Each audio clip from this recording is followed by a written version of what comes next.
What's worse, inflation or deflation?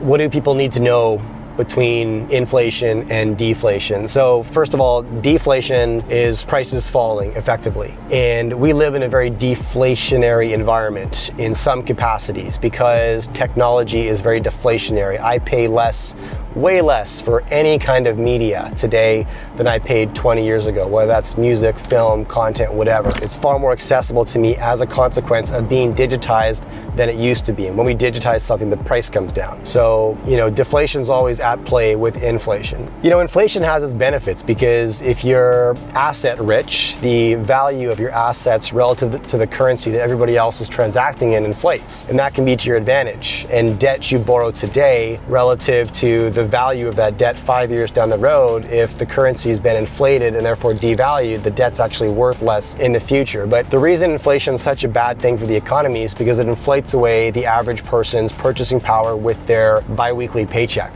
right? And that's who's hit the hardest. It's really important to segment how inflation works in relation to an increase in the money supply. Because if I were to tell you I'm going to inject $1 trillion into the economy, is that inflationary? And technically, the answer is yes. Obviously, the answer is yes. But there's actually more nuance than that. If I were to take that $1 trillion and break it up into $110 billion payments, and I pay the 100 wealthiest people in America $10 billion each. Is that inflationary from a consumer goods standpoint? Probably not, because the 100 richest people in the country, their spending is not limited by their income. They're already buying everything they want. And so if you inject an extra 10 billion into their account, they're not gonna buy more steaks and shoes. They already have all the steaks and shoes they want. There may be some inflation on the margin in luxury yachts or ultra luxury real estate, but they're not gonna increase their spending because their income already exceeds what they need. Whereas if you took that $1 trillion